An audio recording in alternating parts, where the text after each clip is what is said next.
are we drinking?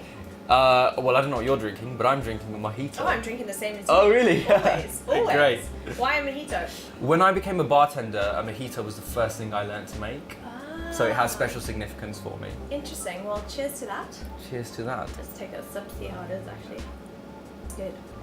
That's really good, actually. That's good. Not bad for 11 a.m. on a Monday. But I suppose it's 5 p.m. somewhere in the world, Yes, right? yes, it is. So I'm curious about the beginning. I want to know, was there a moment in your childhood where you knew that you wanted to act? I guess yes and no. Like I kind of always wanted to be a performer. I was always like writing little skits for my family to watch when I was a kid. But we moved to a new school when I was about 8 years old. And that was the first time that I got a chance to perform on stage. And I think it was that moment when I thought, yeah, I love this and I want to continue doing this. You are fulfilling it and you're doing it, which is great. This is really good. It is good, it is good. I have to ask you about your name, Antonio. It's very exotic. Yeah. Super exotic. Where does Antonio come from? So my parents thought, how can we mess up our Indian children? Oh, yeah. Let's give them Italian names. Yeah. So they just wanted something different for me, and my father thought that it would make me stand out, and maybe it did. You've done very, very well since you have finished school, I suppose. Are you just one of those lucky people that started booking roles right out of college and it just started happening for you? I mean, not necessarily. I guess in regards to other people, you could say I was lucky, and I do feel lucky, but it's a graft. It's a lot of hard work, and it's not as simple as you just land job to job. It doesn't work that way. So I'd say no. Okay. Say a lot of blood, a lot of sweat, a lot of tears. Yeah. How do you keep going when there's a lot of blood, a lot of sweat, a lot of tears? It's interesting because lots of people ask this question, but I always feel that if you're passionate about something, that's enough for you. And I love performing, and I love acting, and I love being involved in this industry so much. So I couldn't imagine myself doing anything else, to be honest. So what makes a good actor to you, in your opinion? In my opinion, a good actor is someone that listens. I think, some of the most incredible actors that I've ever seen are the ones that are so present and in the moment. When you watch like Leonardo DiCaprio, he's completely in that character. And I think an actor that, there's something about them, I don't know what it is, but they inspire you when you watch their work.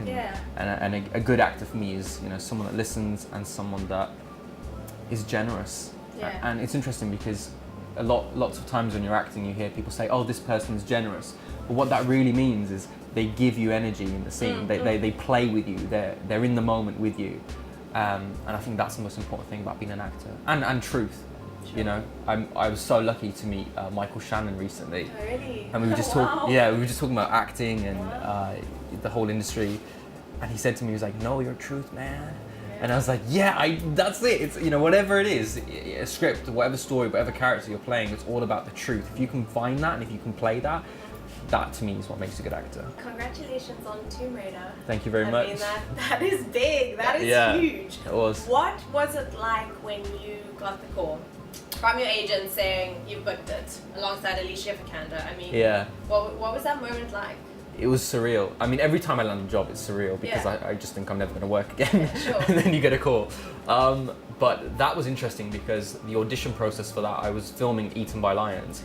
And we were in the middle of this massive wedding scene. I get a call saying you need to go on tape in the next hour.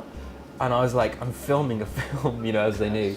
And then I had like an hour to put myself on tape. We did it during lunch. I got a few of the actors to help me out. Goodness. Sent it off, and then the following, I think 2 or 3 days later, I got a call saying you got it, and I was still filming. It happened just so quickly. The turnaround was really quick. They rewrote the script very quickly, and so they wanted to cast this new role urgently because obviously the filming had already begun. And so I finished Eaten by Lions on the Wednesday, and then on the Thursday morning, I was in hair and makeup for Tomb Raider. Oh my goodness. So what was it like prepping for that scene? I didn't have time to. This is the thing. Yeah, because it happened so fast. Yeah. What did you do? How do you do that when you don't have the time? Yeah. And you things are happening so quickly. How did you prep mentally? I mean, we had rehearsal. We did have rehearsals, and myself and Alicia and the director, we spoke a lot about the kind of scene that we wanted to do and what I was trying to portray, because it was very different from the audition scene as things just evolved naturally. Yeah, sure. But I guess you just have to rely on the skills that you've built up on year after year, so that you're ready to be present in that moment again. It's an interesting alchemy, really, isn't it? Yeah. I don't quite understand it myself. I just You just sort of have to show up and do it. Show right? up, that's half the job, isn't it? Yeah, yeah, exactly. So who's given you the best advice in show business so far? Because you've worked with some Yeah. big names. You've been lucky. I get loads of great advice, to be honest. I'm like a sponge. I always ask everyone I'm working with, you know, what can you advise me? You know, anything really, like little nuggets. I take them from each actor, director, writer, whatever. Something that really sticks with me is one of my first leading roles in a BBC drama called Moving On. I worked with a director called Rhys Dinsdale, and he told me, he said, ask for what you need. He says, because when the cameras turn on, you need to be there in that moment, and no one's going to be listening to your excuses as to why you didn't do your best work. And that's something that's always stuck with me. It's kind of given me a confidence so that, you know, whatever I'm doing, whatever I need to get there, I'll ask for it. If it's, you know, an extra 5 minutes before we roll, or if it's a conversation with the director, or if it's a rehearsal with an actor or a line run, those kind of things that sometimes you feel apprehensive about asking for. You don't want to appear to be not know what you're doing. Yeah. But I always just think there's no harm in asking, and ask questions. Ask for what you need. That's best great. advice. Yeah, ask questions. And let's talk a little bit about Eating My Lions. Okay. I was lucky enough to see it, and I loved every second of it. What I loved about it, first of all, I loved your performance. Yeah. Secondly, I just loved the fact that it was a comedy, but it had this underlying message of family and love and a brotherly bond. And this is a twofold question. Okay. What was it like playing the lead? Yeah. And what was it like working alongside Jack Carroll and Johnny Vegas, who I think you've worked with before, right? Yeah. How did you know that? Research. You're good. Amazing. Obviously, you know, what actor would turn down a leading role? I had the best time. I had the best director, the best team, everyone was just great, you know. And so we had lots of rehearsals, and I don't know, it didn't feel any different to anything else I've done. But I definitely felt like I was prepared because of my past experiences. But I had a wonderful time. And working with Jack and Johnny, like you said, we've worked together before. It was so great that we got a chance to kind of rekindle that relationship on screen again. Jack and I needed to have a brotherly bond that felt very authentic and very real. And so I was doing everything for him during the shoot. I was, you know, picking up his frame, you know, bringing him his lunch, essentially like his brother would, because the character that I play, Omar, is his carer. Sure. So I was trying to, I guess, live truthfully to that as much as possible, just so that when you saw the relationship on the screen, it felt real.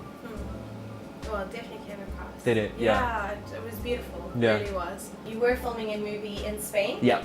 Can you tell us a little bit about that, about your character, the story, just give us a little inkling into what it's about? Yeah, it's called Granada Nights, Okay. and it's about a young man, played by myself, who ends up heartbroken, and he goes to Spain, and you kind of, I'm trying not to give too much away, and you kind of see him trying to find himself again. He's a young man, he's very impressionable, he's very uncultured, he's not seen much of the world, and I guess you kind of see him try to find himself like a lot of young people are. So very different to Eating My Lions. Yeah, completely. When does that come out? Next year.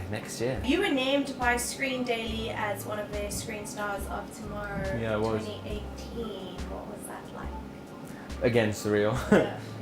When you think about the people that have kind of gone before you and been named Screen Stars of Tomorrow, like Benedict Cumberbatch, Eddie Redmayne, you know, Emily Blunt, Riz Ahmed, it's incredible company to be in, and it's nice because it means that the industry are kind of keeping an eye on you and thinking that you're essentially one to watch, or you know, you're going to be producing interesting work, and they like that. So yeah, I say watch this space. Yeah. What is the highlight of your career so far? The highlight? Yeah. Wow. I can't pick just one. I mean, come on. Tomb Raider was incredible. Eating My Lions has been incredible. I did a film a few years ago called City of Tiny Lights, and one of my inspirations as an actor, James Floyd, he was playing one of the main characters, and I got to play the younger version of him. And I'd watched him in films for a few years before, and the fact that I got to act alongside him and essentially play the younger version of him at one point was a massive highlight for me. It was a marking in the shift, I guess, for me. The fact that I have been admiring so many people for such a long time, and now working with which is just mind-blowing to like 15-year-old me. Sure. So it's I think that was like the biggest moment for me. So far. The biggest moment for me where I was like, wow, this is something special. I mean, there's been amazing kind of achievements after that, but that was the first big thing, I think. What advice do you have for younger up-and-coming actors who are trying to make it in the industry? Oh, I have a lot of things to say when it comes to things like that. The first thing I would say is you need some sort of training. You know, whether it's drama school, whether you're doing acting classes, you need to find a place, a safe space for you to flex your muscles, essentially. And the second thing I would say is, you know, we live in a digital age where you can go out and make your own work. Don't feel like you need to wait for the phone to ring for, you know, for your agent or, you know, someone else to give you an opportunity. Create your own stuff. You can. And the third thing I would say is be involved in the industry, read plays, watch plays, go to the cinema, know what's on television.